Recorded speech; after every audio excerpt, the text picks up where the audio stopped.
this big 4x4, 4x5 mule deer pops up and runs like right 20 yards in front of us. He doesn't even have his rifle shouldered.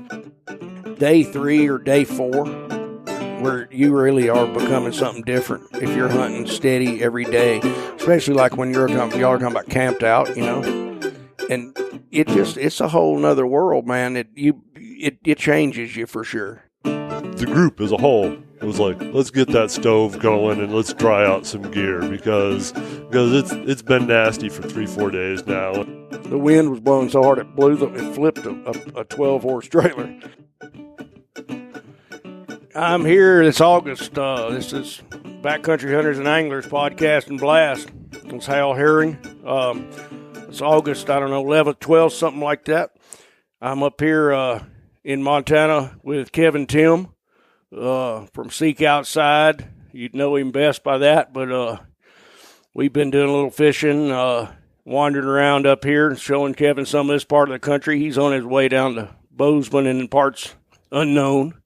Yeah.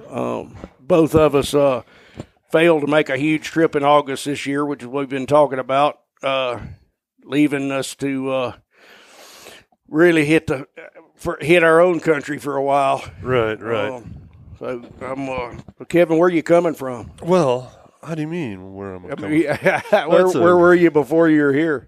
Well, I was in Great Falls. That's and right. Helena. There was the conservation thing, Colorado Outdoor Business Association and Montana Outdoor Business Association, I believe. And so I decided to stop in here, and then I'm going through Bozeman area, probably on the way back, unless I get derailed. I'm kind of checking out some new country and chatting with some people that I'm friends with and stuff, and also, but I gotta get back to Seek Outside and do some work and sign off on some products and right on. stuff like that. Great Falls is the closest you've been to our house. Yeah, ever. It is. Yeah, I've never been up here. Right. Never been to your neck of the woods. Right. Went through Glacier one time, but you and I, we went out fishing some little creek stuff yesterday. It was good stuff, You bet. Yeah. This is I was looking. We got out this morning and looked at all that grassland country. My daughter got the first antelope tag that's come into our house in at least 6-7 years. So Kevin and I went out looking for preseason scouting. Yeah. But we found some antelope in a place that I know pretty well. And yesterday, what I wanted to show you that creek up there in the Scapegoat, and I don't take many people up there. It's a one-man show because it's so small. It is, but you know what? It was a lot of fun. It was, I really enjoyed it. It was really a thing of how you can have a fun, good day, and it doesn't have to be this magnificent river. It doesn't you don't have to be elbowing people to get in on the hunter frying pan area, which is a beautiful river as well. Yeah. But you can just go out and find a little creek that has some fish in it and work your way up and have, sight fish or spot and stock kind of, as I was kind of referring to it, and have a good time. And we actually caught some nice fish, Yeah, too. There's some good fish in there. Yeah, I mean, we got a brookie, cutthroat, and rainbow, all in one day, you know.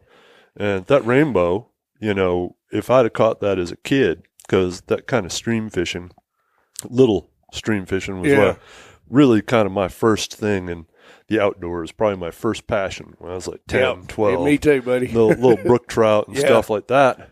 If I'd caught that rainbow back then, I'd have probably put that thing on a wall. You bet. That was a hoss compared to the stuff I caught as a kid. Yeah. What I liked in there yesterday too is if you get your eyes right, you can see those fish laying in those right in the obvious spot where they're gonna, where you might imagine them being. Right. And they're like that lit up blue-green mm-hmm. color. It's amazing. I've been obsessed with that area up there. I've been going back. Yesterday we had that bear track, and I think it was a black bear. There's supposed to be a grizz and 2 sows in there, but I think that was a black bear on the trail in the dust of that trail, those big pug marks. Yeah. It did bother. It didn't wig me out at all. No, man. I thought it was a black bear track. It didn't seem to. And I'm not super versed in the grizz thing because we just don't have them down in Colorado. So I'm not always thinking about grizz or what kind of bear. Well, on that place, I just stop. We were talking about. I just stop at anywhere you can see down below you. Yeah. And I look and see. And one time, my wife and I saw a big grizz like laid up, on one of those creeks like that. And we just went somewhere else. You know, I mean, that's what I would do. so it yeah, that, but yeah, it's this has been a fun trip, man, and that's just far enough into the backcountry where you ain't elbowing around with anybody else. No, we didn't see anyone Yeah. until we got back to the trailhead. Right. You know, And then those guys were scouting elk, right? Right. Yeah. So I mean, yeah, it was fun. It was pleasurable. We even fished with two different type rods. You Right. know.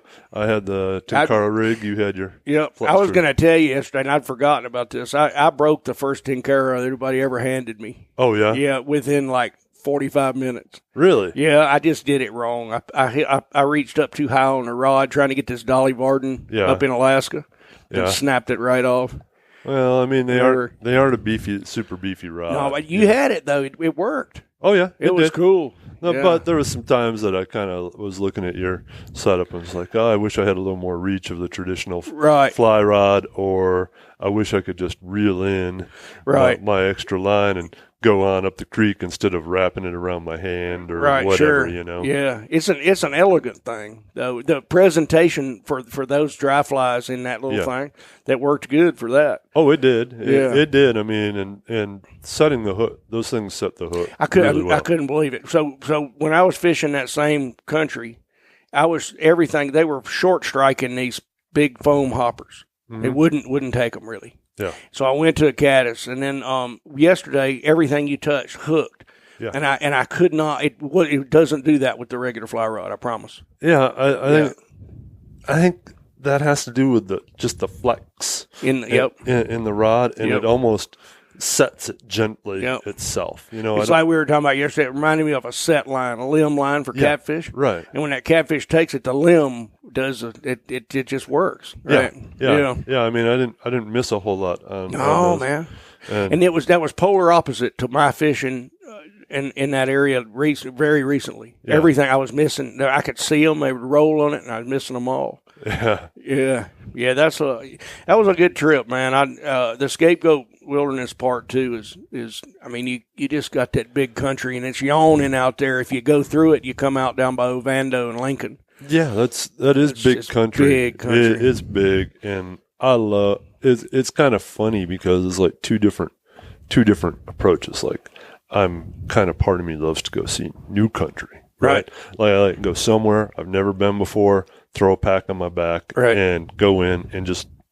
And it's like new. It's kind of like new world. Right. Like I went in Sawtooth this year, and I thought it was fantastic. It was new country. Yeah. Different type of rock, different type. You know, all those beautiful lakes and stuff. But then at the same time, that creek is something that you were intimately familiar with. Right. And that's something that I also like. There's areas around my house, country that I love. That there's areas that I'm just super intimately familiar with. Like I know, like. There's usually a deer shed right here because they go down for water and they get their caught on here and drop a shed. You were blowing my mind telling me about like all that bolete mushrooms. Yeah. And the morel picking, not fire morels either, regular.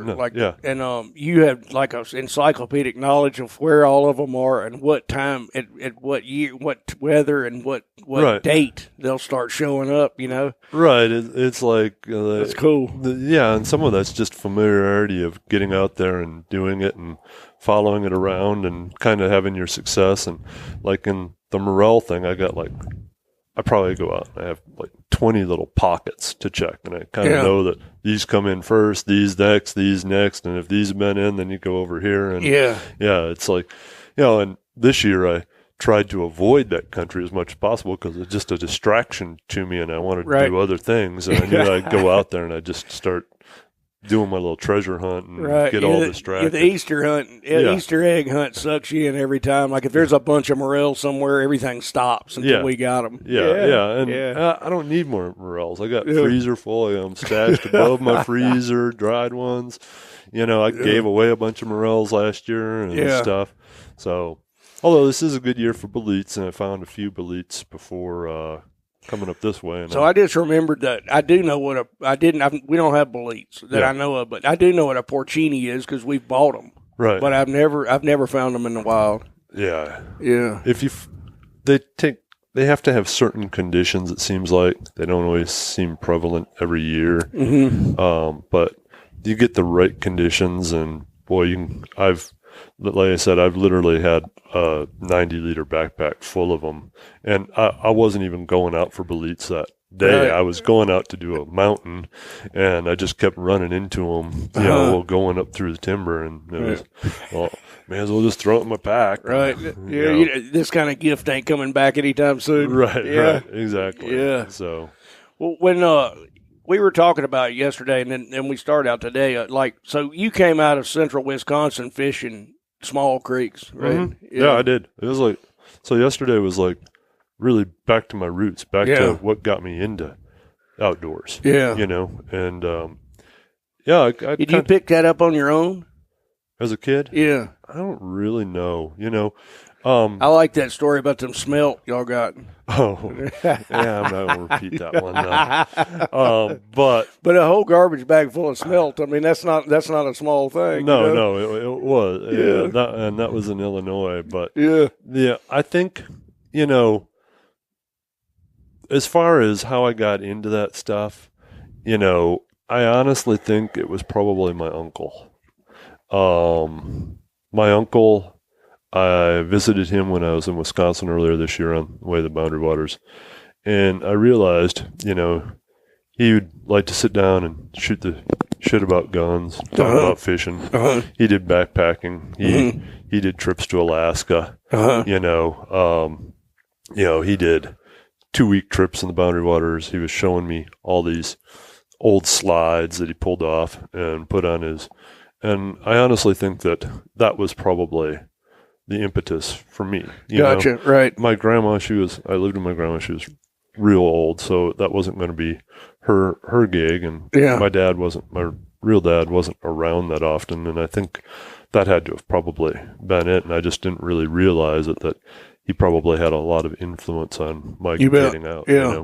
So. And there's something born in you, too, that you look at those creeks and you got to just figure out what's in them. Yeah. Because that was in me. I was a small creek obsessionist, like when I was little. Mm-hmm. And we found red-eye bass. I had to get a driver's license to get after, like, red-eye and smallmouth.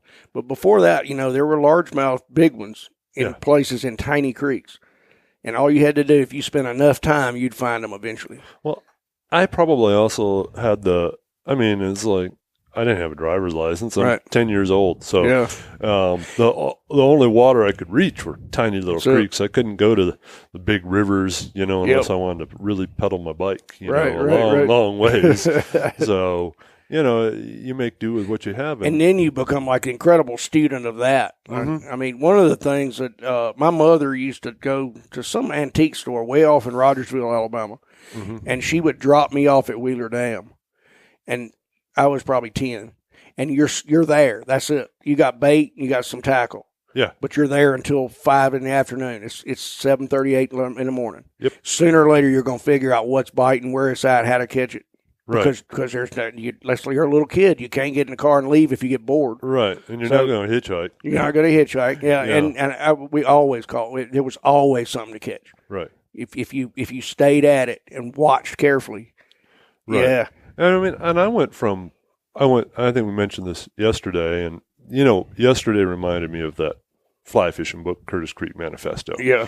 Which seems to talk about the small creek stalking trout and stuff. And it was fun. But I went kind of from that, and as I got older, I got much more into bass fishing. Because bass are aggressive, they hit it hard, and instead of the little brook trout, which you'd stretch them to get them to legal size. Right. The bass, were they were real fish. They were good size and stuff too, and they were a lot of fun. You throw a Rapala on, and you wade into a lake around those lily pads. And you just start boom. Yeah, boom. Yeah. So, well, that's what I was. If I hadn't wanted to see the mountain country here. I was trying to get you to go to Missouri. I was like, I'll come get you. We'll just go straight out there. There's some smallmouth in Missouri. Yeah. But you didn't want to go further into the prairie. The prairie's cool, but I'm kind of a mountain mountain hoe or something. I mean, I like being around mountains. Yeah, well, you're in the right spot where y'all live. Yeah. I mean, I don't think I could really imagine being in an area without having mountains super accessible. I mean, there's a lot of cool country around in public land in the U.S. You know, like I was up in the Boundary Waters. That's cool country. Yeah, that's awesome. Lake Superior is an awesome lake. Yeah. You know, but I don't know, man. I love mountains, man. Yeah. So I do. Yeah. So yeah, I got hooked on that too. Yeah. I mean, we live on the prairie basically, but you can see them from here. Well, yeah, you're pretty close to the scapegoat, and But I got the same thing, and I lived in the Bitterroots for so long. Yeah. And the Bitterroots they took me over. It just becomes kind of part of you, right? I mean, that landscape somehow, even though you're from flat kind of country, pretty flat. Look, Southern Cumberlands, they were mountains. They're just little. And I'm from Wisconsin, which was pretty flat farmland with some little hills and bluffs and rock outcroppings. But somehow, the mountains just kind of become a part of you. Yeah. I haven't. I got taken over by it. Yeah. I mean, we talked about that, but elk hunting, but it's like I know they were a prairie animal at one time, but they're like the essence of the mountains to me. I mean, that's some of the best. It's just some of the best hunting on the planet. Because of the juxtaposition of terrain and this like unbelievable athletic creature, you know. Oh, they're nuts. Yeah. I mean, they are. I mean, there's a lot of times I wish they were about the size of a mule deer, just because they're such a bear to get out of the backcountry. Yeah. But I love that animal. I love the terrain they're in, the habitat they're in. I love how they act as a herd. Yeah. You know, if you just watch them, how the lead cow and safety and their calls and how wary they are and how they bed and all that stuff. I mean, they're just such a cool creature, you know, and so it's like everything wrapped up together that you'd want in a game animal. You know? I mean, sometimes they're a little too nutty for me. I mean, I've seen them in places and been like, dang, that's like an 800-pound bighorn sheep, right? You know, what are you doing on a 60-degree rock slope? I showed you that shale slope yesterday where that whole herd stayed. Yeah. And I mean, sometimes you're just like, what are they doing up there? Yeah. I mean, I've seen them on top of a mountain. I'm not kidding you. Maybe 3-4 years ago, my brother and I did this mountain. It was a long day. It was 6,000-7,000 feet of vertical. And like 17 miles. It was back. It's a mountain not a lot of people were on. We got on top, and there were 3 bull elk on top at 13,500 feet. And they bailed off the north side of it, which just looks like a cliff. Yep. And we just kind of were like, really? Right. What? You know, and from the top. What were they doing up here in the first place? What were they doing up here? I mean, they were eating this tiny little plant that just kind of had a weird, funky smell to it. That's what they were eating. But they bailed off what looked like a 1,000-foot cliff off the front. And then there was like 7 or 8 bighorns just barely off the mountain on the other side and stuff. And I mean, it is like they were sheep. I mean, they were in sheep country. There were more bighorns there, but they are so athletic and stuff, and it's just kind of mind-boggling an animal that big. Yeah. You know, you're not going to, cattle you see out here, you're not going to stick them on that mountain and have them go off the side. You know. Yeah. So. Yeah, I don't know. It's been, when we were talking about it yesterday, and y'all must have really good numbers right now in Colorado as far as, what's opportunity hunting there like? And you get a tag every year? Yeah, you can. Yeah. There's some areas that you have to put in points to draw for the bigger stuff, right? But yeah, I'm primarily an elk hunter because that's the thing I can get the most tags on. I can get 2 tags in Colorado, without really working very hard. Yeah. You know, I can get archery or a rifle. I can get an A and a B, and it depends on which one. So, like, I can get 2 rifle tags if I want. Okay. Or I can burn my A tag on an either sex archery, or I can take and do archery, but take it as a B tag for cow only. And so it depends on how you play the tags, but you can't necessarily do the cow only statewide. You can only do that in maybe like 5 or 6 units. Okay. You know, and me, I like to hunt out my door. I mean, my favorite hunt. I was going to ask if y'all kept local on the elk hunting. Well, my favorite hunt style is to throw a pack on my back and with camp for a few days, show up someplace that I'm not super familiar with, and just figure it out. Right. That is my favorite by far. But the most successful hunting is in the local areas that you know pretty well. Yeah, for sure. You know, 'cause usually those other areas I can find elk, and I get real close, but something will mess it up. Like one time, Buddy and I, we were hunting in November up around Tree Line, and we backpacked in. It was a new area. Backpacked in. It was cold, and we woke up in the morning and we saw a bunch of elk up on this hillside. And so we don't want to get skyline. We hike all the way around to get up there. We gain about 1,000 feet, and they aren't there. And they had bailed down the chute that you really wouldn't know was there. And it was just a little chute. Didn't even really show up on the map. And that chute came out about a 5-minute walk from our tent.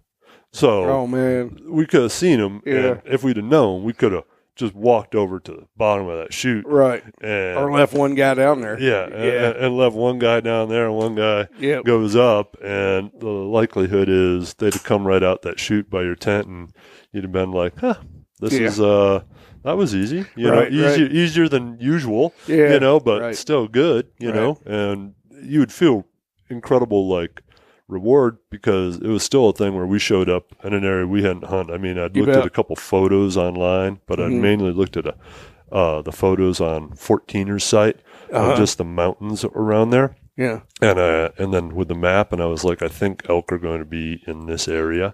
And that's where they were. Right, which feels good. Yeah. I wasn't sold on going to that area because it was a ways back. I mean, I'd much preferred finding out closer to the road, but I figured there's a real popular trail here. Right. They're probably not going to be in this area, and that's a popular area. They're probably not going to be there. Yeah. And so I figured that, and we walked back, and we didn't really see any sign until we got back into that neck of the woods and stuff. Did you ever get one out of that place? The next weekend was...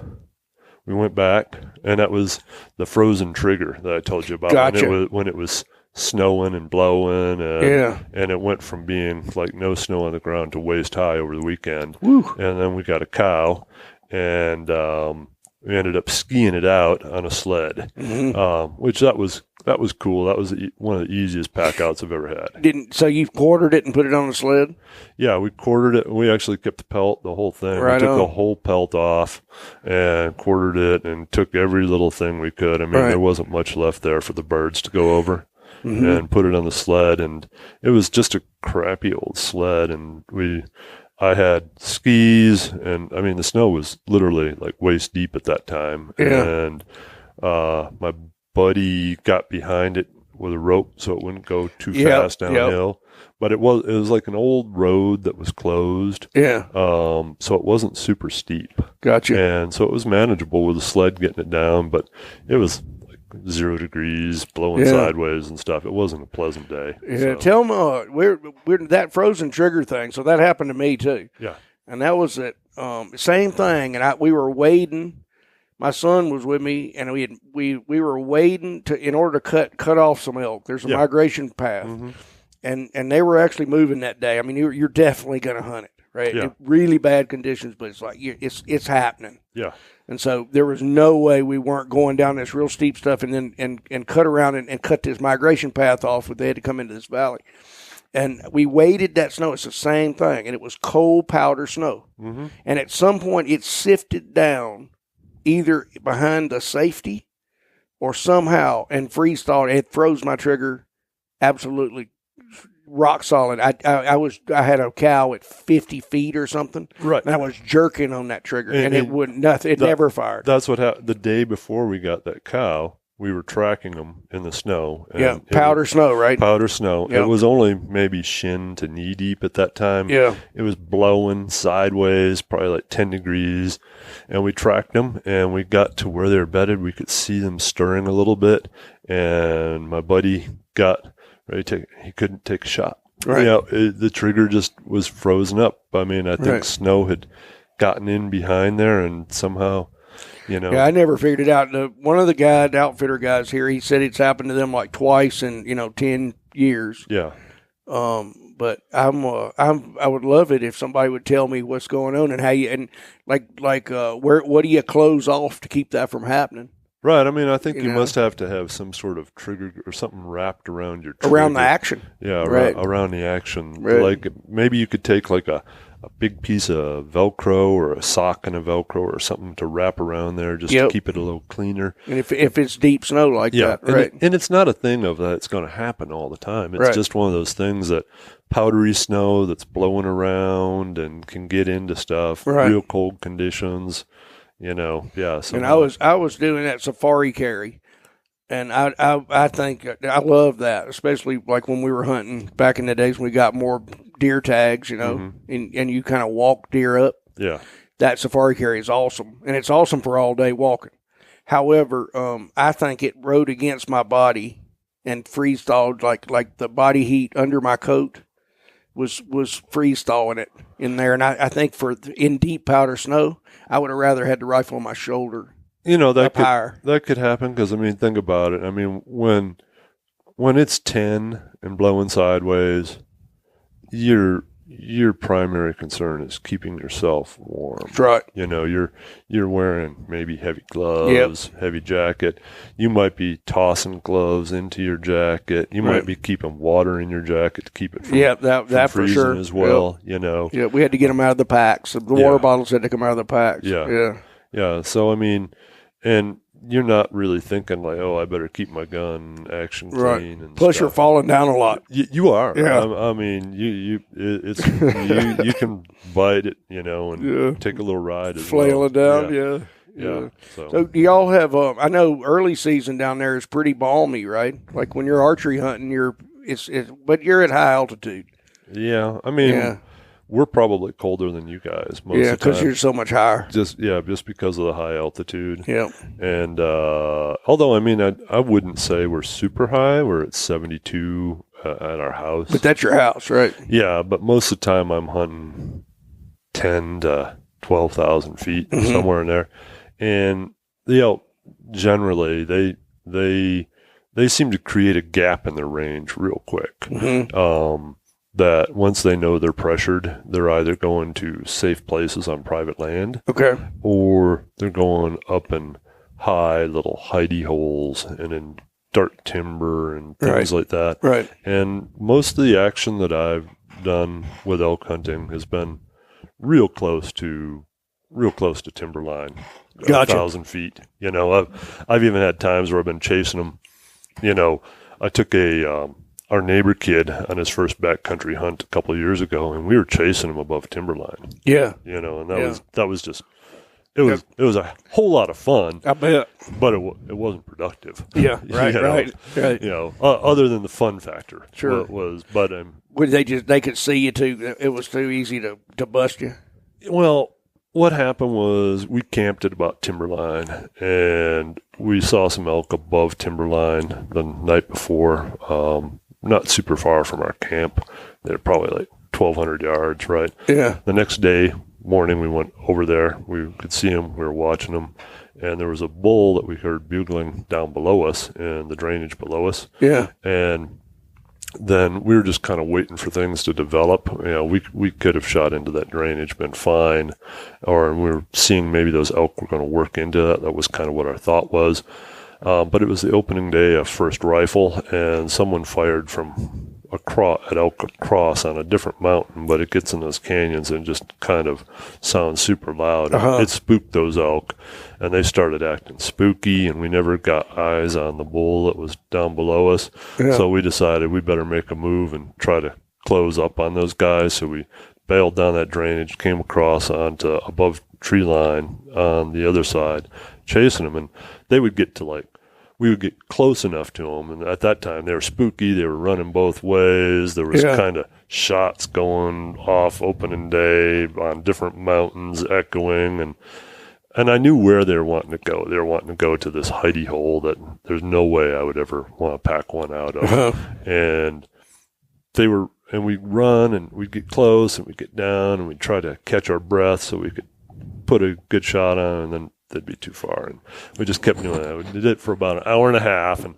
finally they got up the ridge and over the pass and into their safety place. The security network. Yeah, into their security zone. And it's like, oh, I'm not chasing them there. And, a lot of people know they're there, and no one's going to go in there and get them. Right. I mean, if you call someone to help you on a pack out from there, you're going to lose friends over it. You bet.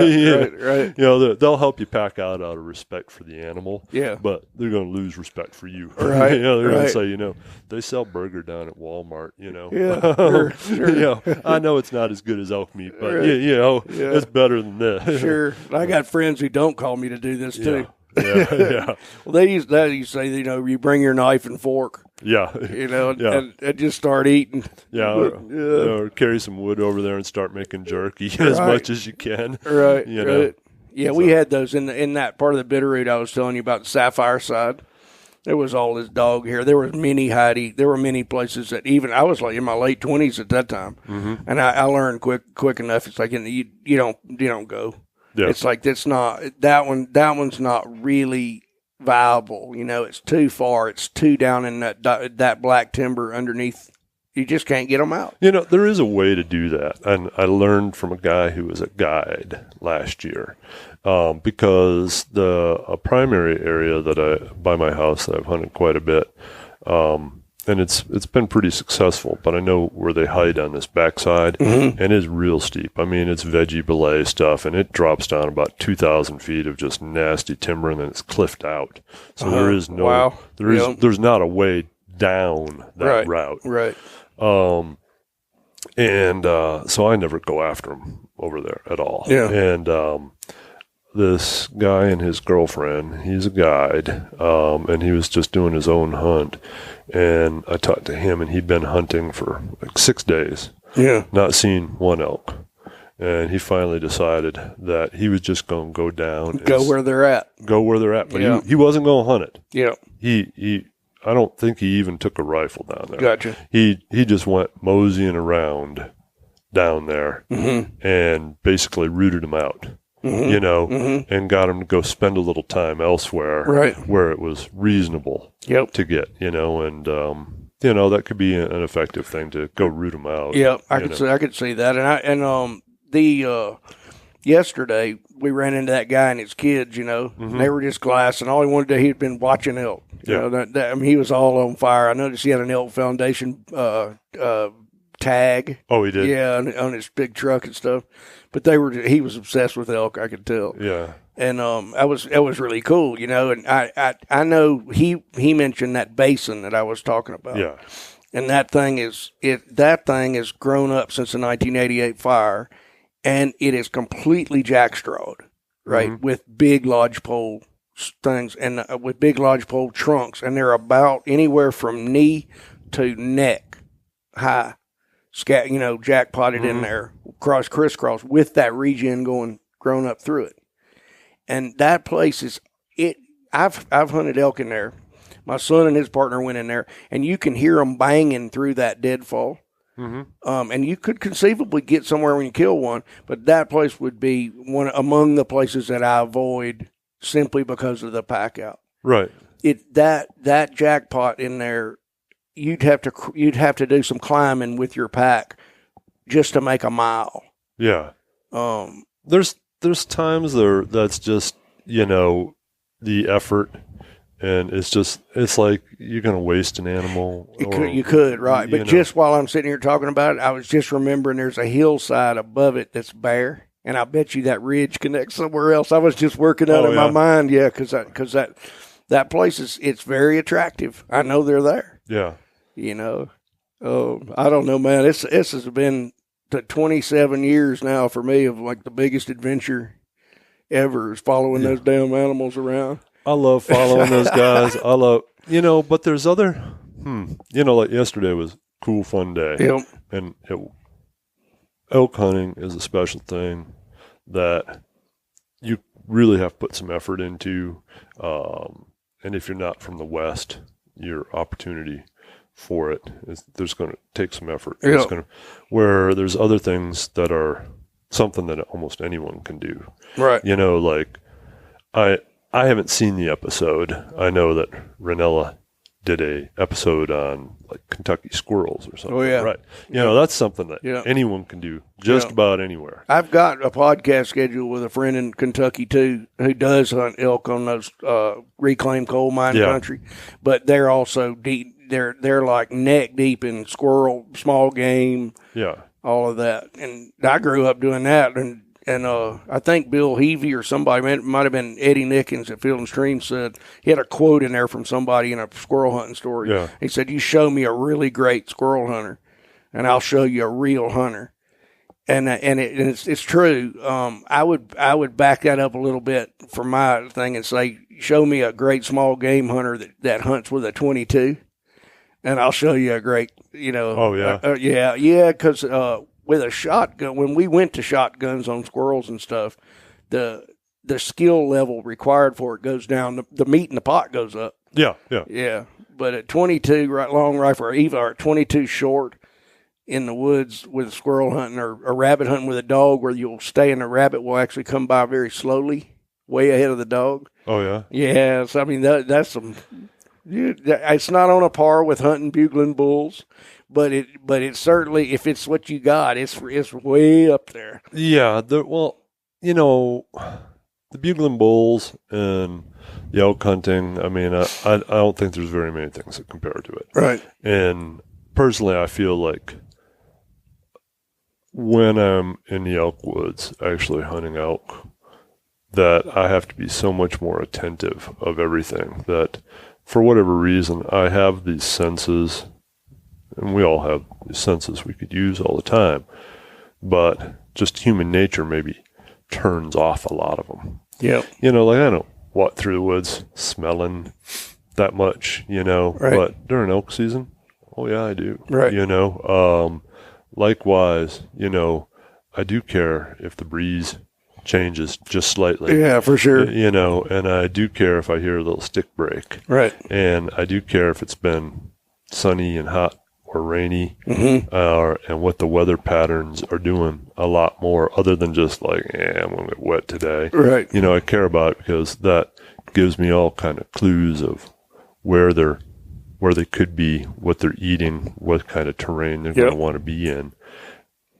And sorry, but it makes you like, I don't know, just feel more alive out there. Yeah, because it all matters a whole lot more. And I think Lan Tony and I had this discussion on one of these podcasts with day 3 or day 4, where you really are becoming something different if you're hunting steady every day. Yeah. Especially like when y'all are talking about camped out, And it's a whole nother world, man. It changes you for sure. Oh, it does. It does. And that's about being a predator. To me, it's about being a predator. I think I would agree with that, and I think that there's probably a lot of people that have a hard time feeling like they're a predator, because maybe just in our world we think that, well, predators are whatever or whatever, but for some reason when you turn on that predator part, it's not a bad thing. Oh no, it's not a bad thing, and it's a natural thing. Yep. I had a big gap in my hunting. Like I grew up in Wisconsin, right? I did the fishing. I did a little bit of small game hunting, some bird hunting, did deer archery, although I didn't like the Wisconsin style of sitting by a cornfield in a stand. Right. We were talking about never be a great whitetail hunter if you can't sit, and I can't really sit. Right. Yeah. Right. That just wasn't my thing. Yeah. And then, life got in the way of a lot of things. And then in my 30s, I decided I wanted to get back into hunting a bit. And it took me a few years to really make the commitment.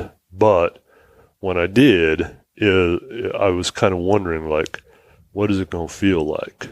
Mm-hmm. And when that time comes on a big animal, right? Not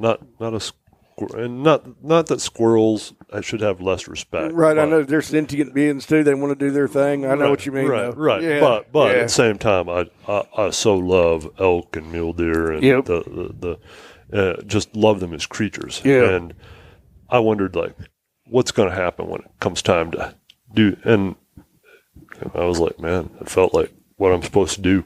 It felt like my caveman coming out, and there's no reason to feel sad about it. And then I think other people, and you see, because you spend time mentoring people. I mean, we all do, right? At some fashion or level, whether it's your kids or whatever, or their friends or whatever, taking them out.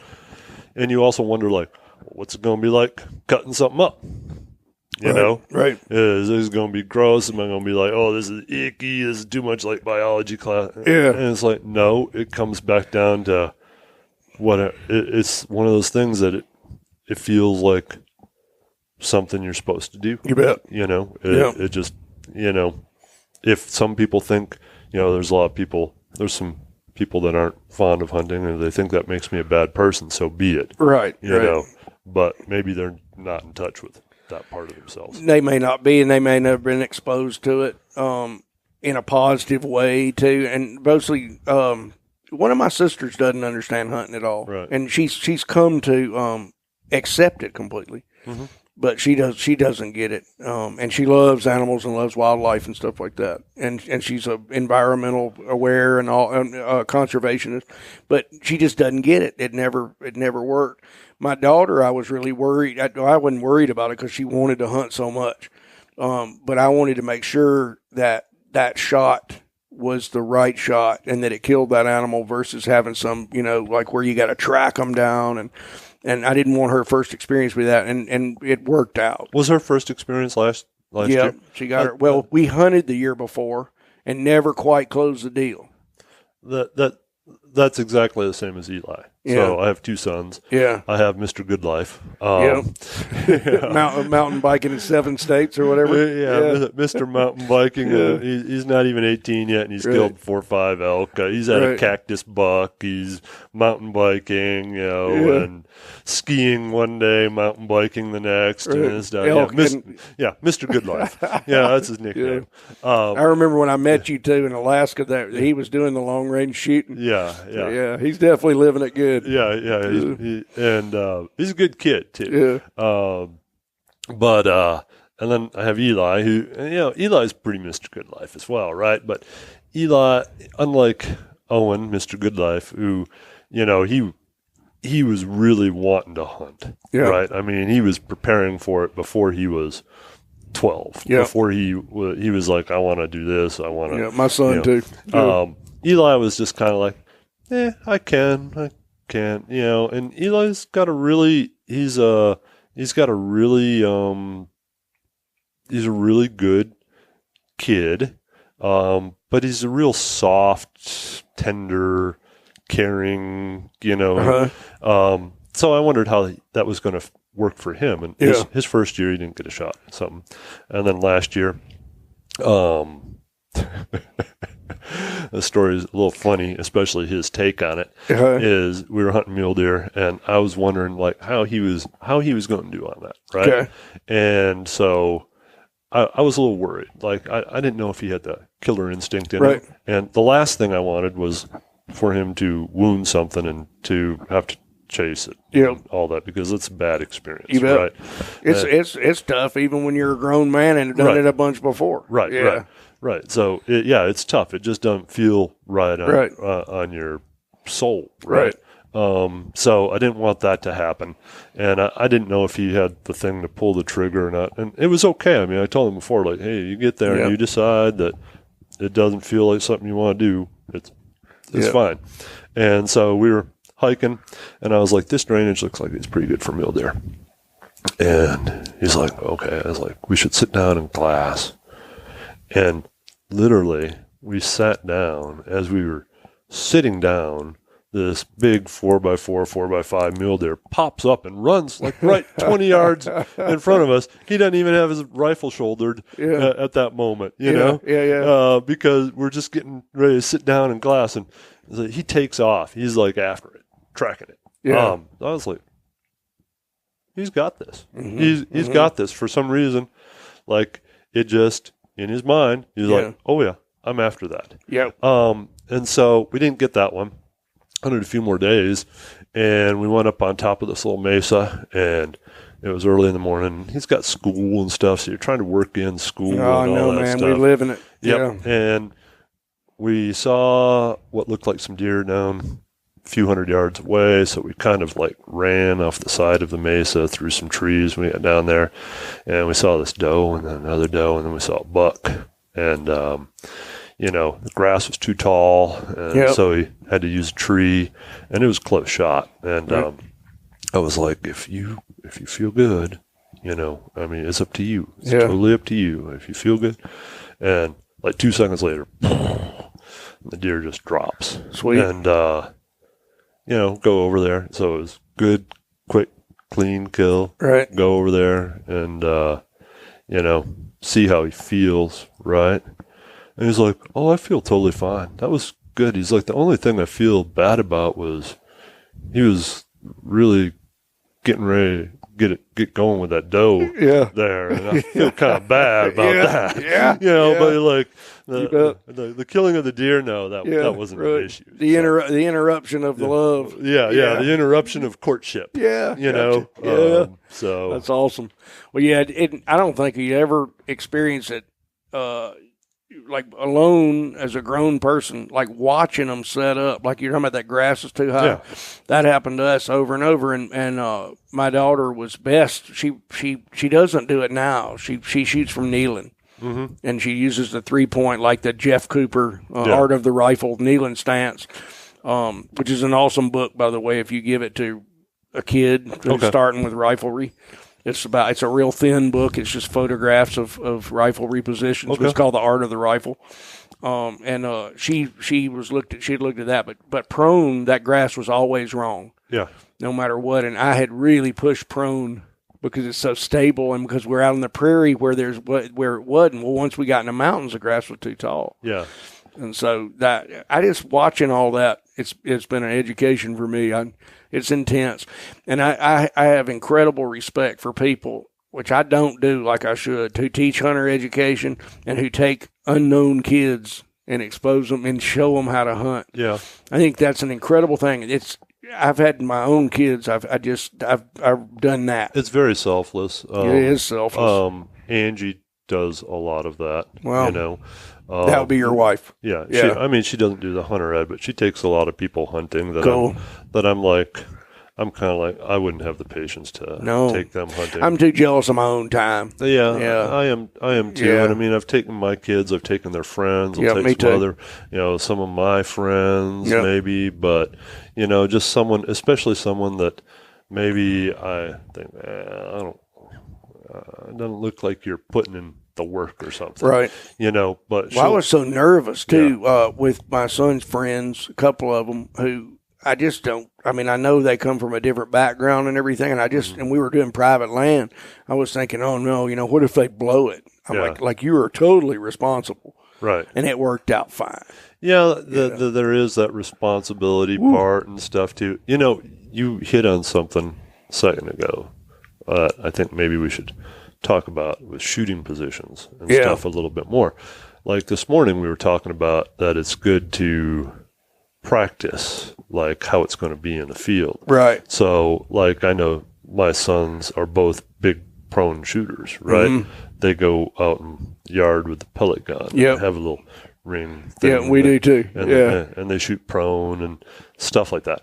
But that doesn't necessarily translate to mountain hunting. I was admitting to you that we shoot X number of those Colombian ground squirrels every year, with the AR and with the deer rifle. And that's all open prairie, and you do that before the grass gets high. Yeah. And when we got back up in the mountains last year, my son and I both noted that we hadn't practiced in the woods at all. Here's these elk, and they're presenting themselves between the Doug fir trees, and there's a moment, and then now they're on another hillside over here. They're still within 200 yards, but they're passing between these aspens. Yeah. Well, hell, you can't. You're not practicing that on the prairie. No, there isn't. And then the grass thing, I don't shoot a lot.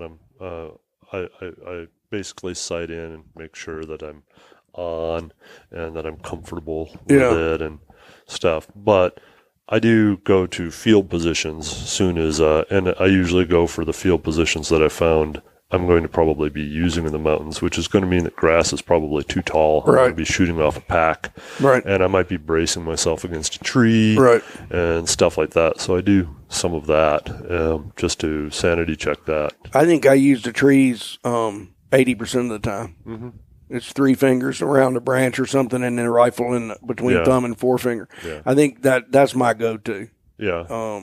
And it always has been. I'm looking like one last year was over a deadfall, but it was still basically the same lockup. Yeah. You know, I taught my kids, if you can get closer, get closer. If you can get steadier, get steadier. Oh yeah, definitely. And I mean, sometimes like you mentioned yesterday, you were looking at some elk that were out 300-400 yards or whatever, and you thought you were stalking in on them. All of a sudden, you turn around, and there's like some elk 50 yards away from you. Oh yeah, for sure. Yeah, I turned my head. Yeah, yeah. You were almost ready to fire on ones at long range, and it was like there's some practically walking up behind you, like, "Hey, what are you doing?" That's right. I was fixated on those elk. Yeah, and that was because that one was laid up in the snow, and it had busted me. Yeah, like it had the full up ears. Yeah. And I was like, unless I take this, it's over. And I kept on maneuvering in that snow and that coulee. And then I turned around, I looked, and there was like one of them, a whole bunch of them, grazing placidly, like 75 yards away. But yeah, that's fixation. Yeah. You know? I had a few years ago, I was like watching the same elk for like 20 minutes, and I was prone behind a log. And it just never was presenting, one. I couldn't get you can't, in Colorado, you can't shoot spikes. Gotcha. So I had to make sure that it wasn't a spike. I could see the body, but I couldn't see this. Yeah. And finally a wind came up. And I mean, I came so close to pulling the trigger. So, I mean, I was looking at it through my scope the whole time, almost off safety, just then it kind of back up behind a fir tree and stuff. And finally, how far? It was close. It was like 100 yards. Yeah. And I was like, and I had just helped Mr. Goodlife pack out a bull the day before. Yeah. And the kid gets the first shot on when you're hunting with your son. Right. He gets first opportunity. If you're doing it right. Yeah. Yeah, sorry, elbow him out of the way. Out of the way, kid. This is mine. You can stay a few more days out of school. Right. I changed your diapers. You get out of the way. Yeah, get out of the way. Take his clip. No, it's mine. Yeah. Oh no, but he gets first. So I helped him. I went back up, packed back in, and a wind came up and it went back in the timber, and I literally got up. And I was about ready to throw my rifle on the ground. I was about ready to kick the tree in front of me. I was almost full on tantrum. That I'd been sitting there watching it, and then just as I thought it was going to happen, the wind kicks up and it goes back in the timber. It's gone. And it was gone. And it was like 30 minutes before the end of shooting light on the last day. Oh, man. I mean, I was like, just grim. Yeah, I mean, I was wanting to kick trees. I mean, almost, you could have heard me just yell out, at 10-6 or whatever. And people would be like, what the heck is wrong with that guy? So I start actually just storming back to my camp. Yeah. I mean, I'm just like, I'm so sick of elk hunting. I'm done elk hunting. I'm not going to elk hunt anymore. Yeah. I'm rabbits, no more elk hunting, right. And I walk around this corner and I look, there's like 12 cows down below me. I was like, on my way back to camp. Yeah. Really? 12 cows? Okay. Yeah. And I'll take it. Yeah, I'll take it. Okay, I'm back to being an elk hunter. I know. Right. I just swore off of being an elk hunter. I was done with it. Hanging up going to sell my guns, whatever. Yeah. Boom. Yeah. Oh yeah, I'm back to being an elk hunter. Yeah. Yeah, I've done it too. I've been so frustrated with it. And one year I was working we were doing reclamation work in Arizona, and it was right in the middle of hunting season. I was just like, I never woke up a single day to go to work without like just cussing. Right. You know, I just wanted to be at home hunting. And I got back. It was about the last week, and I was so disgusted with the way my life had unfolded. You know, with Yeah. And I just thought, I'm going to take one last chance. And if you don't go, you're not. You know, if you stay home, you're definitely not going to get one. Right. And I hiked straight out of the house. I was lucky. I was living in the Bitterroots. And on it must have been the last day because we were still packing this animal after hunting season was over. And I heard this weird noise. There was no elk around. There was no tracks going where they should be. There was some snow, and they hadn't been there. And I kept hiking, and there was it was 2 elk in there. And one of them was, it's not a great big bull by big bull standards at all, but it's one of the biggest ones I ever killed. Right. And it just showed up. Last 2.5 hours of shooting, the last day of the season, I had been gone. I forced myself to leave the house and attempt to get an elk because I couldn't stand to have the season awash because I'd been away. And this thing showed up, and there was no skill involved. There was other than the fact that I knew the place really, really well. And that helps. And it helped a lot. And that dude, it swung its head, and it was in deep timber, and it swung its head, and I'll never forget the 2 horns going up and up and up and up. And I was just like, oh, damn. It's like how many times in your life is this going to happen? You know? And I don't remember. I remember taking a shot. It was like shooting pool. I didn't think it out. I overthink shooting always. Didn't really think it out. And I poleaxed that elk with a shoulder shot straight through the heart. And it wasn't very far. Yeah. But it all just worked as if somebody, you know, like some kind of outdoor story. Right. And this never happened again, probably, you know. It was just a series of events. Almost, well, first off, you hit on a couple things there. One, you had to go try. Right? You had to go try. I mean, so many people, you know, they never fail because they don't try. Right. You know, unfortunately, that's, you know, there's going to be times you're going to fail if you try all the time. Right. But I've probably had on the last day of the season, I've probably had opportunities present when I haven't filled the tag before then, almost every time. If just, I don't know if it's just some sort of random luck. I mean, it hasn't always been something that I've been, you know, I haven't been it, but there's been several days, last day of the season, late into the last day even, it's like, I'll be darned. There it is. There's an elk. Yeah. You know? Yeah. It's almost as if the gods of hunting align. If you'll just, if you simply, there's an old Stephen King like story in that Salem's Lot book, and it said he tried so hard it was almost as if luck and the gods aligned to say, okay, you're worthy, you're gonna get it. Right. You know, and you can't count on that, but you don't remember the failures that much.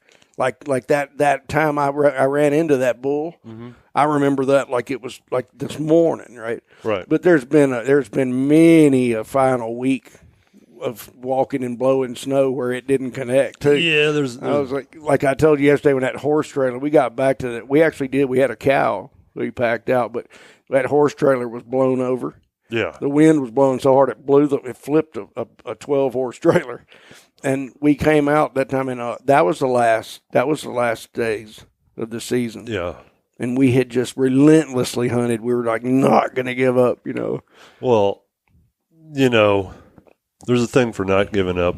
There's a thing for, you know, I don't hunt mule deer that often because it's like once every 3 years I get a tag. Yeah. That's about the draw in Colorado.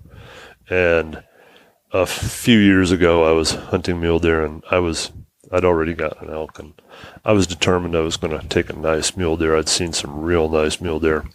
And after a few days of hiking up, and you know, kids in school, you have to give them rides, right? You know, basketball sports, practice, endless sports of something, yeah. Yeah, and it was like one of those things that, you know, I couldn't get out there and camp. I had to hike in every morning. And had to hike out and give someone a ride somewhere. Yep, I've been there. And after a few days of doing that, I was like, I'm sick of doing this. I'm real sick of doing this. Yeah. I'm just gonna go down, and I'm going to just go down on BLM land and shoot a little forky buck. Yeah. And just call it good and Yeah. and stuff. I don't need these big bucks that are up here. And as You start going, it'll eat better anyway. you're right. Yeah, I've done it. Right. Yeah. You start justifying Yeah. yourself. So I just as I start walking away, I mean, I've made up my mind that I'm done hunting up on this high ridge, waiting for these big deer. I start walking away, and a forky pops out. And sometimes, like an idiot, you justify these things to yourself, right? Mm-hmm. And I'm like, well, it's right here, right now. I mean, you're Right. looking for something easy. I mean, Right. you know, you could shoot him, and then he falls down, and you go over and you know, butcher him, field dress him, butcher him. Yeah. You pack him in your pack, and you hike out the 3 miles, and you're done. Right. You know, and he'll taste good. So I made that justification in my mind, and I shoot him, and I wounded him. You know, although I still don't understand, because I mean, when I finally got him, but the shot should have been good. I mean, it must have just been so far, so close, and just not expanded enough or something, right? A little too much bullet for a little too small of an animal or something. And so I wounded him. I bumped him, you know. So go home feeling horrible. Next day, what am I doing? I'm hiking up that hill again. Back at it, man. I'm hiking up that hill again that I swore I wasn't going to hike. Yeah. Up to that ridge to find the deer that I wounded to see if maybe he expired, right? And there was snow on the ground. He was on the backside, super like 50 degrees, 60 degrees slope. I tracked him through beds. I could tell he had an injury to the one leg. And then after like the fourth bed, and the thing was that I saw 2 or 3 other deer that looked just like him. But I didn't shoot them because I couldn't verify that they were. Oh, yeah, I know. I've been there too. You bet. You know, that I could not verify they were the injured one, and I was only going to shoot the one that I had wounded, right? So I finally get to this last bed, and there's no blood coming out of it. And I'm like, he must have clotted up. He must just clot up and be fine. And I'm way down this slope now, and it's snowy. It's almost impossible to get back up on it. And so I said, well, maybe he'll live. Maybe I should practice my rifle and shoot more, or pay a little more attention to that or something, you know. I don't know what went wrong here. Thought things should have went fine. Felt good with my gun, but don't know. And I felt bad, but I kind of came to terms with, well, maybe he'll make it through. You know? So I start walking basically sliding down the snow. And maybe about 75 yards later, I see a drop of blood. And I'm like, okay, he must have opened that up. And I see a deer get up. And it's like favoring the one leg. And I'm like, bingo, there he is. So I shoot offhand about 150 yards. He drops, goes down, rolling down this ravine, right? Yeah. I get down there, and I mean, I took a photo of the first shot, sent it to my friend. He was like, oh, I bet that deer didn't go very far. But it did. It was just a fluke. It was just a fluke. Yeah. So I'm then butchering him. There's no way I'm getting back up this to the trail. So now I'm doing a 7.5 mile hike out with this forky, mostly off trail. Yeah. Some of it down a class 3-4 slope, rock band. Right. Through all this brush to finally pick up a trail. I use the alarm, and I text Angie, you know, to pick me up down at the bottom. And I finally got to where I could find the trail right as it was getting dark. Because if I didn't do that, man, I was going to be pretty screwed. Yeah. Right. Pack was 94 pounds when I got home. Right. Holy smokes. 7.5 miles. Yeah. Right. About 3,000 feet down. And I get in the car, feeling kind of proud of myself. Right. I did it. I did it. I spent more calories than I'm carrying. Yeah. I was like the ultimate apex predator on this, right? Yep. Like, I went and I found the one animal, Yep. that I needed to find and Yep. put it down all on I'm feeling great. And she looks at me and she's like, "You're an idiot. What kind of fool would shoot a forky up that far back? You can just go down to this BLM here and in patience get a forky in about a morning or two. I mean, you idiot." I was kind of like, well, she knows how to rain on my parade. Well, it's good to have people to take you down a notch or two. Yeah. Especially when you're walking around apex predator and like back at the house. Yeah. I mean, I'm feeling so good to being such an idiot. Yeah, right. What so that brings up to move into it. Do you do most of your hunting's public land? Oh, I've only hunted private land once. Well, since moving out west. I mean, as a kid, it was all private land. Right, sure, us too. But it was also one of those things where it was farmers and you knew them and they didn't really care. Right. Yeah, we talked about this on another cast one time. Before whitetails showed up, and that's showing how old I'm getting, but there was not really any whitetail hunting in North Alabama. Right. And people didn't care about small game hunting. They thought it was cool to have a little kid. They said, "Oh yeah, go get them." Yeah. But once then the whitetails came back, people they were jealous of their property lines, and it brought an end to all of it. Yeah. And that was us too. Most of my hunting, I'd say 80% now. I'd love to hunt deer on private land if I can get it. If somebody will let me do it. But I would say 80% of ours is public land. Yeah, I'm trying to think. I mean, I did hunt private in Texas, but I don't think I've done any that was on private land. Other than that, I don't think that's pretty cool. I don't think Owen has. I don't think Eli. I don't think Angie has either. I think everything we have done has been absolutely 100% public. Awesome. So, yeah. The public grocery store. It is, man. I get my mushrooms. Yeah. I get service berries, raspberries, Yep. Morels, boletes. Right. You said you had a smallmouth bass spot too down there for meat fishing too. Yeah. Yep. I haven't been. I should get Angie to kind of go and see if we have some fun, because bass can be a lot of fun. Well, I like to eat them, and we get them out of the Missouri, and then we got that little fry baby to fry them in. Yeah, I haven't targeted them for a long, long time. Yeah, but someone played their own biologist and put them in this lake, and now they're encouraging you to take them out. They're encouraging you to take them out. So may as well make use of it. Yeah. Well, what is that? Is that like? And I know it ain't all extreme, but y'all hunt high altitude. You hunt light and fast, right? And so has that influenced the way Seek Outside has developed as a company? Oh, I mean, that's it. Ton. Yeah, and when I met you, that was a long time ago, but when we did the Sag River trip, we talked about this, and we talked about a little bit yesterday. It's like this has actually come in as my son has gotten older, my daughter's gotten older enough for real backcountry hunting.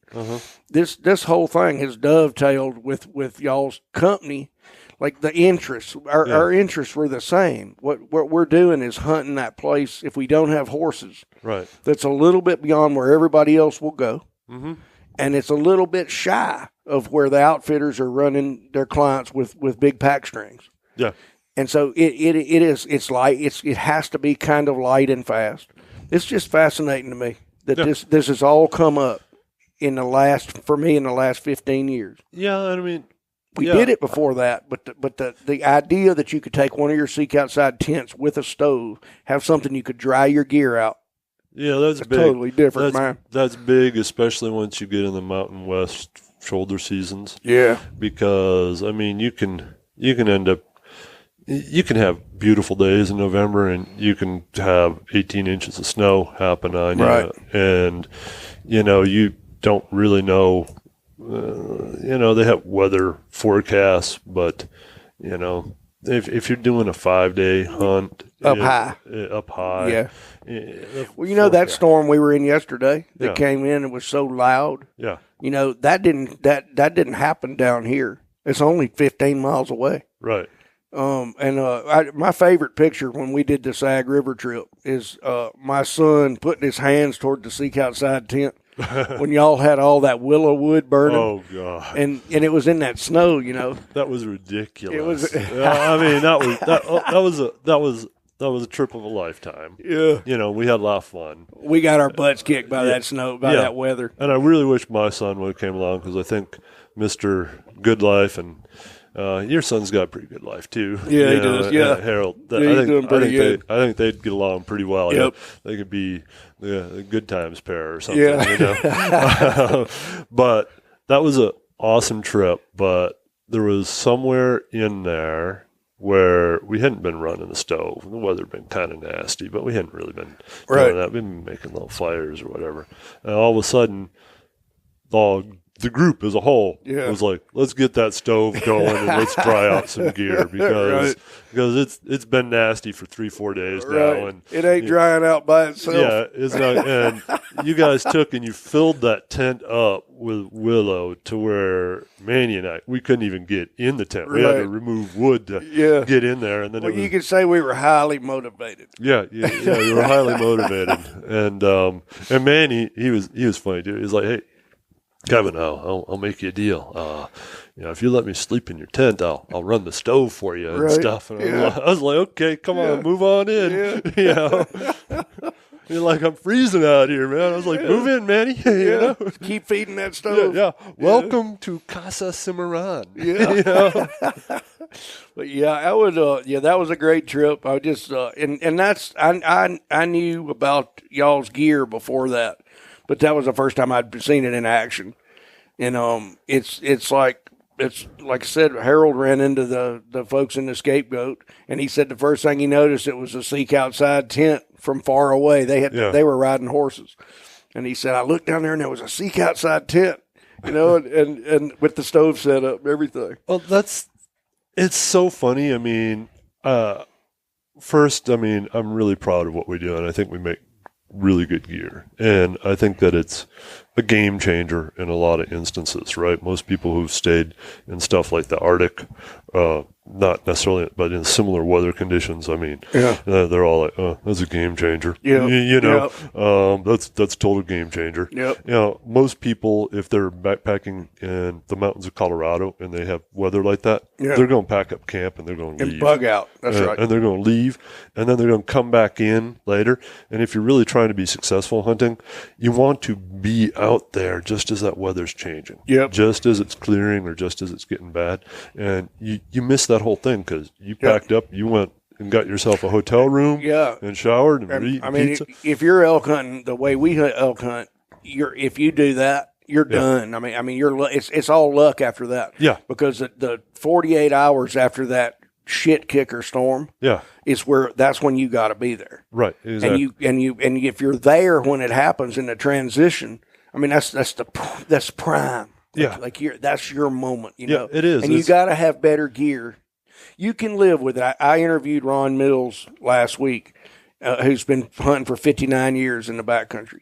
And he's like a piece of rawhide, and he'll stay out there no matter what, right? Right. But I've hunted with them before, and I would like I can stay in place if I have better gear. Right. I don't have just a peanut butter sandwich shoved down my shirt front like he talked about and drinking out of like puddles. Yeah. And he really does that. He's not putting it on. There's some people that do that, and that's and I spend a lot of time outside, and I probably push it further than most people are. Right, I think we do too. Yeah, but I'm not going to push it into the puddles. Right. Especially the ones that got a bunch of cow prints in right. them and stuff. I'm not drinking out of that. I don't care how good my filter is. Right. I'm not drinking out of that. Well, the other thing about it is a lot of people they are very tough and all, but if you're horse packing, and like with a wall tent with a stove changes everything. I don't care how far you got to go away from it. When you come back and sleep warm and have a place to dry your clothes out, that's everything. Now, you don't have that. Some of these outfitters used to laugh at me for running pure granola. You know what that is? Mm-mm. That's where you just got a backpack and a tent. Oh. I go, yeah, he goes, he was way the hell back in there running pure granola.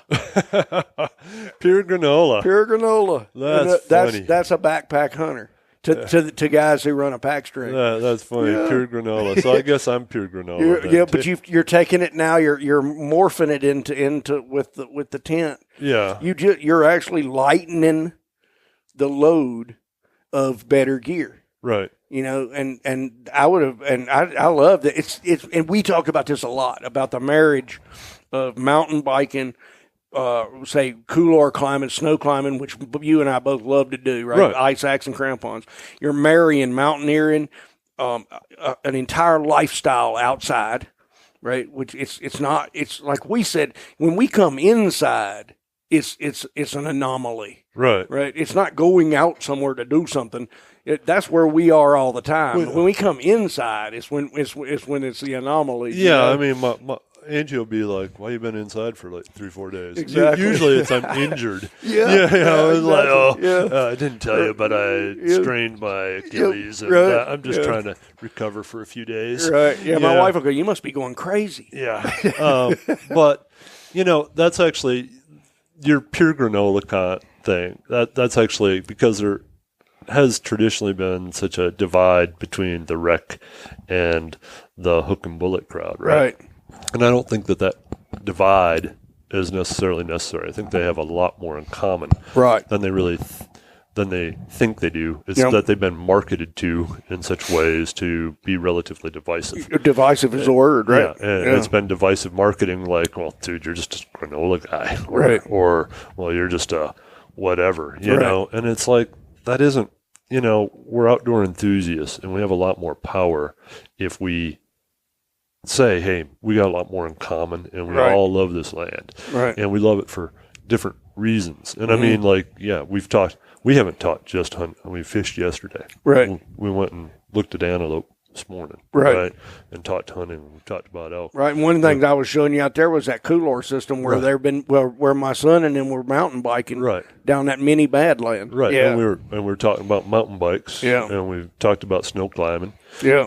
Throwing out and doing couloir climbs. Yeah. And doing mountaineering and stuff. So it's not, you don't have to pick one camp and say, man, I am only this. Right. I mean, you don't have to pick that. You can do other things, and they'll all help you. I mean, I find elk, or I think, I did a winter trip across the mountains a few years ago. Maybe it's shoulder of winter, like March. Yeah. But I mean, there was still some avalanche danger. There was maybe 15, 16 miles that were just snow travel only. Right. There was times post-holing. Up to the waist. There was some areas that me and my buddy were kind of like, oh, I hope we get down this without triggering an Abby. Yeah, right? We bivvied out, one night at like 12,000 feet, under the stars and stuff. And it was a good trip, but I was doing that trip. I saw this area, and I thought, man, when the snow melts, that's the perfect elk habitat. Right on. That's going to be away from this, away from this, away from this. It's going to be this. It's going to be, I should come back here and look. So I took a friend of mine, Nathan, who I really kind of designed the pack stuff with a lot, right? Uh-huh.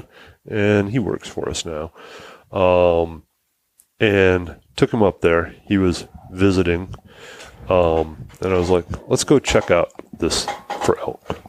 I think there's going to be a lot of elk there. I came through in the winter. I think that's a perfect elk habitat. Went up there. Me, Mr. Goodlife, Nathan. Mm-hmm. At least 250 head. Far out. Yeah.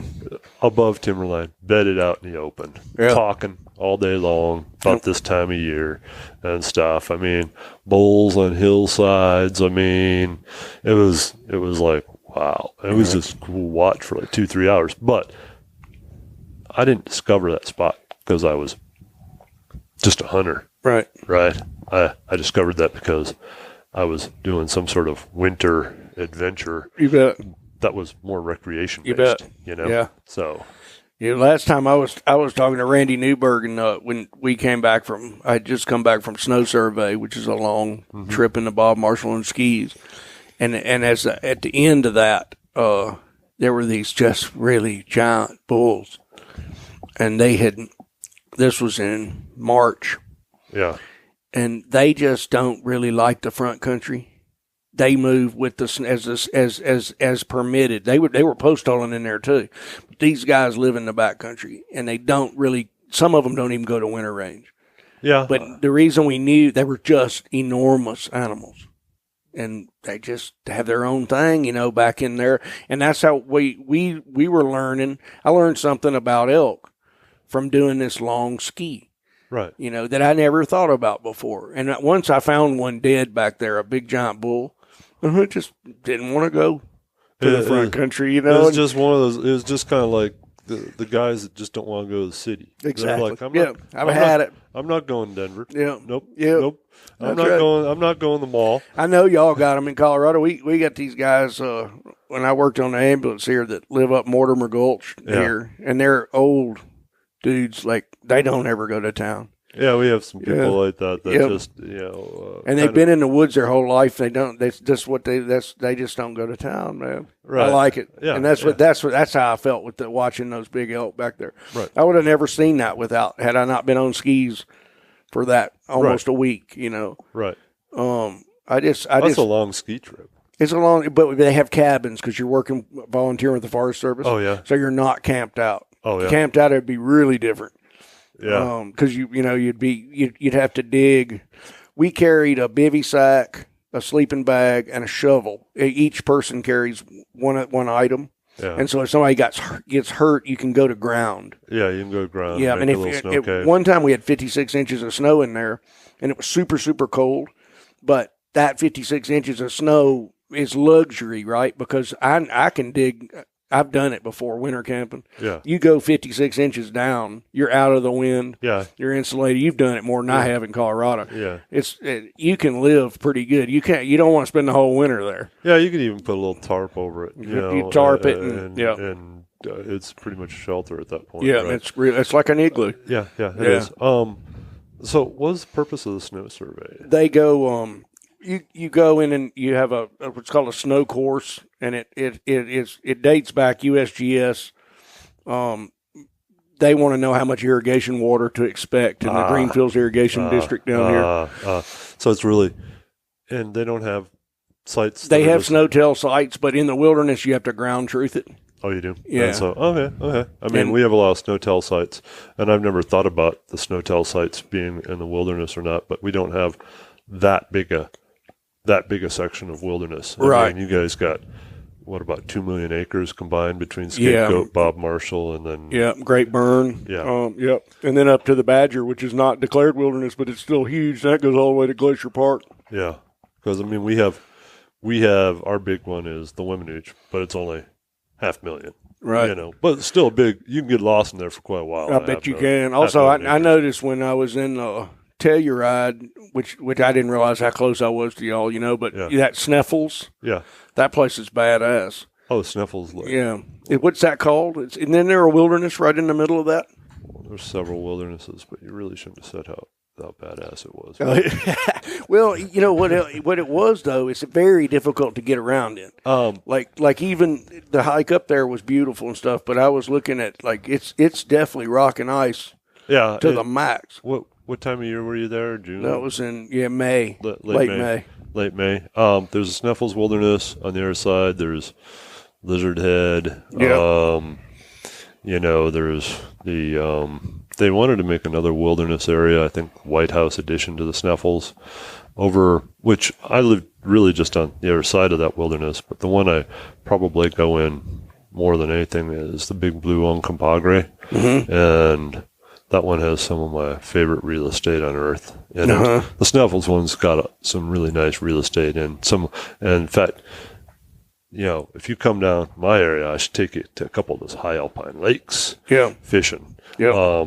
yeah, they have to be more like this time of year because you got to wait for this trout to fatten up a little bit. But like one of the lakes in there is a pretty good cutthroat fishing lake. Cool. And then there's some lakes over by the Weminuche that are really good brookie lakes and stuff. And if you want to grab some peaks, I mean, I've been on a lot of those peaks around there as well. And they're just, most of them are scrambles and the rock quality isn't that hot. I would say they're very dramatic.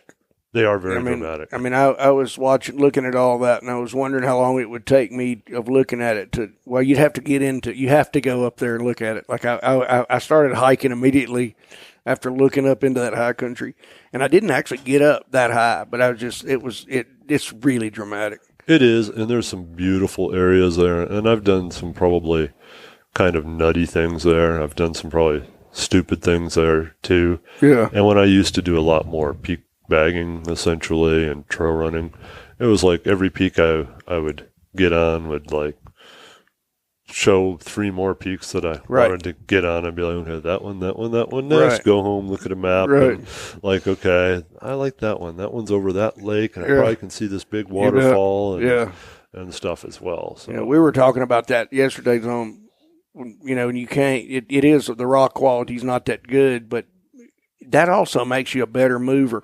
I've been trying to introduce my daughter to roped rock climbing, and get her to, if my son's done some of it, and to get her where if they go by them with friends or something, at least they'll know all their knots and the basic safety stuff. Right. And one of the things I notice is when you do that a lot, and this is just true, you become so much better at moving over terrain. When you climb either just like doing peaks like that where you're scrambling and stuff, then you become better in the forest, in the woods, going through deadfall. You do. Everything is your proprioception, like where your body is in relation to things. It's honed by that kind of climbing. You get somehow into a confidence level of taking on certain things, or I can get over that, or I can get down this, and stuff that most people probably a lot of people are going to look at that and be like, oh, I'm not even taking. Well, even yesterday when we thought we were cliffed out, yeah, and I went up under that big deadfall, big Doug fir log, and I go, oh no, there's a notch, right, and down we went, and hell, it wasn't hard really. No, it was a little. It was just steep and thicketed. It was steep and thicketed. I had a hard time getting over that one log and down that one thing. I told you I walked up that out of this creek in these felt wader boots. Yeah, and I busted my butt to the point I had to throw the fly rod, and then I basically just ragdolled it down back to where I started. Yeah. And all I thought about was don't dislocate your shoulders. Yeah. Like don't grab that deadfall as you're going under it. Yeah. Because it'll pop your shoulders out. Yeah. That was my last lucid thought. I took a ride earlier this year that was unplanned on a steep slope, and it was kind of, I mean, stuff happens. Yeah. But I was like, dang. I was like, that one's something I shouldn't do. I'm used to traversing this stuff, and all of a sudden it was like, boop, foot popped out, and slow, and I was like, oh. Well, thinking about the marriage of mountaineering, we had this young guy with us who he's been elk hunting. He's been an elk outfitter and guide since he was a baby. Right. And we had a situation where we call it the Little Eiger. It's just a ridge. And if you climb that thing and get on the really high country, there you have a chance to have elk come to you up a chute. And it didn't work. But we were up there, and he had never kicked steps. So you got hard snow. Mm-hmm. And the upper part of this chute it had kind of like a V shape snow with a very slight cornice. Mm-hmm. But boy, if you fell on that thing, you're going for a 75-foot ride straight into some talus and some bad white bark, old busted white bark. Yeah. You get hurt. Yeah. And so I had a pair of Sportiva boots on, and he had regular like Herman's or something that weren't as stiff. Yeah. And Harold and I had kicked steps a lot when he was a little kid, but he had on a pair of pack boots, like whites, and they don't kick steps well. Right. And so I used the Sportivas and I kicked steps across that, and then I showed this young guy he's fitter and stronger than I am for sure. He just didn't know how to do this. Right. And I kicked those steps, and he was like blown away by how you can travel across hard snow. And he said, "Hell, that's easier than we had to go around. We'd actually had to go on the backside of this thing or down below through that busted white bark thicket." And he said, "Man, this opened up a whole nother world to him." And it's basic mountaineering. It is, and there's a lot. I mean, I hadn't done much snow stuff for the last 2-3 years, and my brother and I did some of that just farting around, and then did a couple peaks that way this year. And it was like oh, I forgot how easy it is to cramp on up something that's 50 degrees. In the right conditions. Yeah, in the right conditions. Yeah. I mean, it's like way easier to cramp on up something than to sit there and fight sliding down and all those things. It's less energy. Or going around, like we were talking about on this one. Going around this thing it wouldn't have taken forever. It wouldn't have killed us. It just was way better. Yeah. To take it to have a little bit of technique and then just get right through. Right. Yeah. Right. So let's go back to the Arctic, because that's where you and me, we kind of, we'd met before. We met in Denver, right? Right. But the Arctic, it was like we were all tent bound for days practically. Yeah. We ended up becoming good friends. Yep. It was a great trip. Yeah. That was an awesome trip. Yeah. Anything surprise you, like just really shock you about that trip? When they said, Barry Whitehill said, "Well, you've run a bucket boat quite a bit, I'm sure." And I didn't know what a bucket boat was. And then he said, "Yeah, this area right here, if you hesitate, you lose." And I looked at all that white water in front of us. That was. And did we pull it off? Yes. Did I pull it off in any kind of style? No. Yeah, the style wasn't good. I looked at some of the photos from that trip, and I was like, ooh, I guess I was crazy or something. I remember you got gumboozled one time, didn't you? In the kayak. Yeah, I did. Because I took the wrong braid, right? And someone else got hung up in it, and I was just coming flying through, and it was a collision waiting to happen. And we both ended up going for a swim. Right. And that was. And going for a swim in that river under those weather conditions is not near as pleasant as it sounds. No, it's not like your normal swimming pool or a hot tub. Right. It wasn't super pleasant. Yeah. There's a bunch of those pictures where I look very grim. I got that Sims jacket on, pulled tight around my face. Yeah. And that big, like that hat pulled way down because it was super cold. Yeah. But it worked. But there was a couple of places in that bigger white water where I wasn't. I would not have bet on success. Right. I'm putting it lightly. I would have been the same. And I mean, like, we've been talking about all this kind of multi-sport stuff, right? And like whitewater has been something I really haven't. I mean, that was my first real boating experience, and it was like, okay, I'm tossing myself in an Arctic river in a kayak as my first boating trip. Maybe I should have went to a psychologist before this and had them give me some sort of evaluation. Well, I had paddled. I have a Dagger Legend. It's like a 14-foot whitewater canoe. Yeah. And I didn't buy it. Somebody left it at my house years ago. I paddled that thing all over everywhere. It had a bunch of flotation in it. Yeah. That's my experience. It had no more to do with that raft last time. Yeah. Yeah. There's no relationship. There was no relationship. It was like a spacecraft versus like a tricycle. Right. It is. It really was. But that whole trip, like seeing that muskox, seeing that big grizz out there and eating those blueberries in the Arctic National Wildlife Refuge. I mean, that was that day we stopped. And those were probably my three. Those were actually probably my three takeaways from that trip too. Yeah, because we didn't get on the caribou. Right. The muskox was something that just wasn't. I wasn't expecting to see a muskox.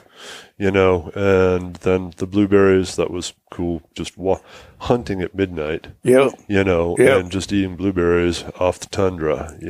And then that grizz was, he was pretty entertaining. I mean, once he caught wind of us, he wanted nothing to. Right. Although I was kind of I was kind of a little freaked out because every campsite we were at had grizz Right. tracks everywhere. Well, I went down there in the night. It was daylight, but it was night, and I was obsessed with fishing, right? And the fishing wasn't that great, right? But I got into these grayling in this eddy, and that water is going so fast. There's not really a place for fish to be, you know. Right. But I got into these grayling, and I was like, "Holy smokes, this is awesome!" And then somebody told me that somebody got like beaten mercilessly by a bear right there. Oh yeah. Yeah, a through hiker. And he goes, yeah, that's the place at so-and-so.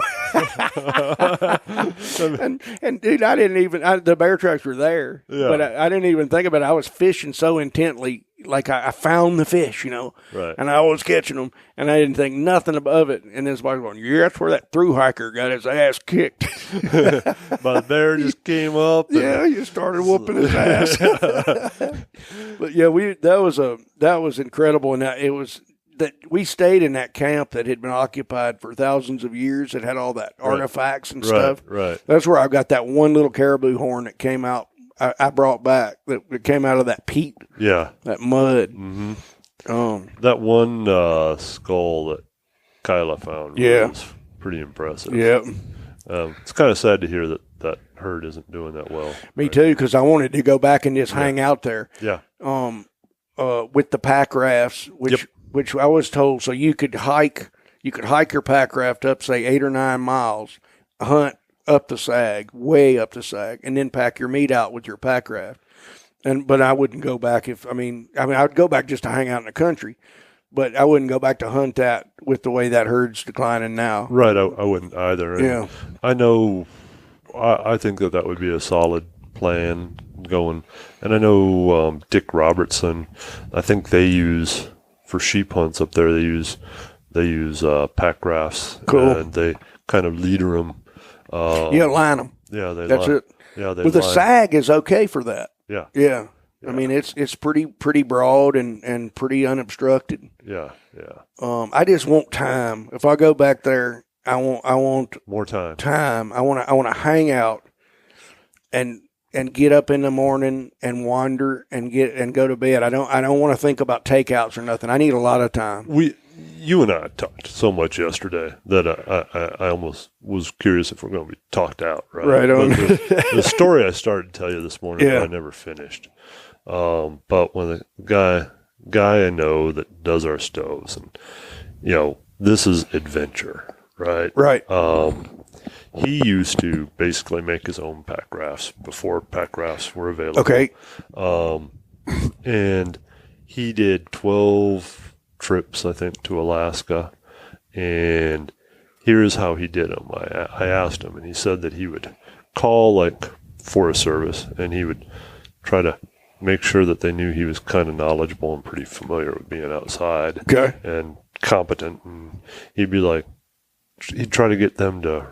They couldn't make a bush pilot recommendation, really, but he'd try to get them, like, if you were moose hunting, which pilot would you personally use to get like a good air service for a certain area? Yeah. Then he would call the bush pilot, and he'd be like, what's some cool area you've flown over? Yeah. I want to do about 3 weeks out here. Mm-hmm. And tell me some cool area. Mm-hmm. And bush pilot would be like, I've always thought this area looks pretty sweet. Yeah. And he'd be like, okay, I'm coming up and I'm doing this, and I'm going to have a buddy or two, and we're going to keep our gear and, drop me off there and pick me up in 3 weeks elsewhere. Yeah.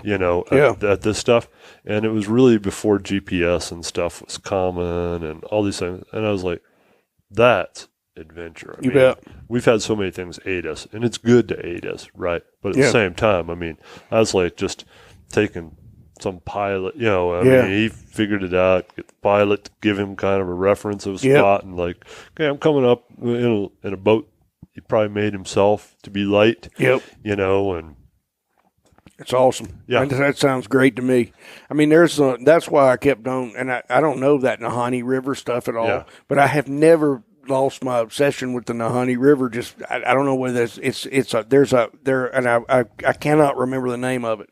There's a book written about that country, and it's like very mysterious, even to like the indigenous people who moved in and out of it. Oh yeah. You know, back when we were climbed a lot, Lotus Flower Tower was like front and center. You know, I got to go do that. And I don't think I'm trained. I wouldn't be rock climbing enough to do that now, but I could still run the Nahani. Right. And I think that whole country in there is pretty much journey without maps. I mean, I know it's Googled and all that stuff, but boy, you get in there, man.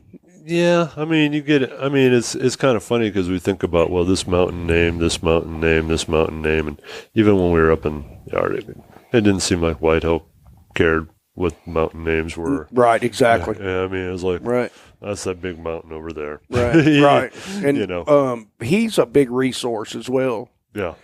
He's done a lot. I mean, he was a manager of those refuges, and he just did a lot of that kind of adventure travel. Yeah.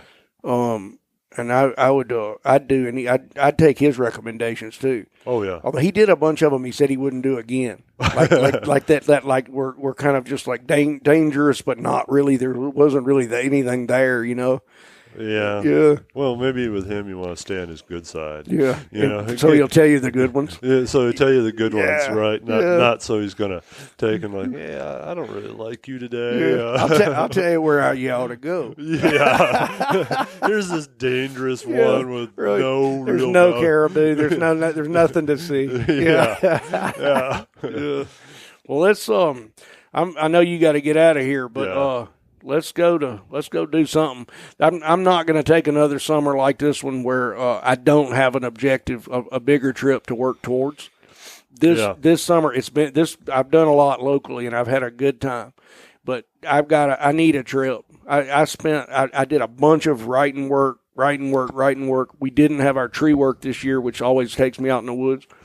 And I just, I need a big trip, and I learned a lesson this summer, I think. Yeah, I need a big trip too, and you know, my big trip I was going to take kind of fell through because of other things outside of my control. And, and honestly, I mean, SO has been crazy busy, and that's good.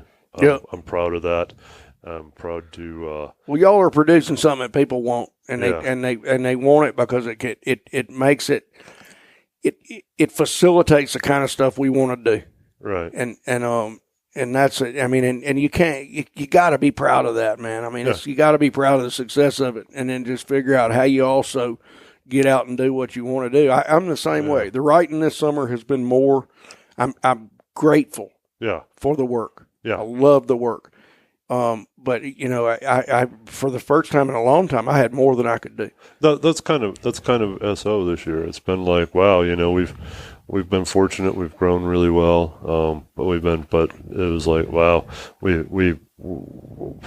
someone came and did a podcast at our you know, facility a couple weeks ago, and I mean, we practically had to toss people under the table to find a spot. You know, I mean, we're just out of space and just full on working, and you know, but that's good. I'm grateful. I'm glad to make. I'm real proud of what we do, and I'm proud of the stuff we support. But at the same time, it's like, well, we could turn it down like 10%. Right. Yeah. You know. So well, it's pretty neat to see things that are made in the United States in a small community. You know. Yeah.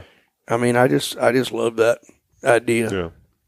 I mean, and we're going to sign off, but like this is all tied in, man, with the freedom of American public lands. This is what we've been talking about. We've been fishing on it. We were out looking at those antelope today. I was looking at my map because we'll need permission from one landowner in case they move, you know, cross country. Right. But the rest of that's BLM or state. Mm-hmm. And I have taken antelope there. I know my daughter can feel that tag there. This is it's public land. It's a liberty. It is. And it drives economies. And more than any of that, it drives people's freaking peace of mind and health and sanity. Oh, I agree. And I mean, I 100% agree there. Yeah. I think I would go insane without it. Yeah, this is it. This is what a society looks like when it's working good. People got places to go and hunt and climb and wander. Yeah. You know, and I don't know, we're in a, just, we got to keep it. Don't we'll screw be it fine. up. Don't screw it up. Yeah, don't screw it up. Yeah. Right on. Yeah. Well, thanks, Kevin. Okay. No, thank you too. All right, dude. See ya. Take care.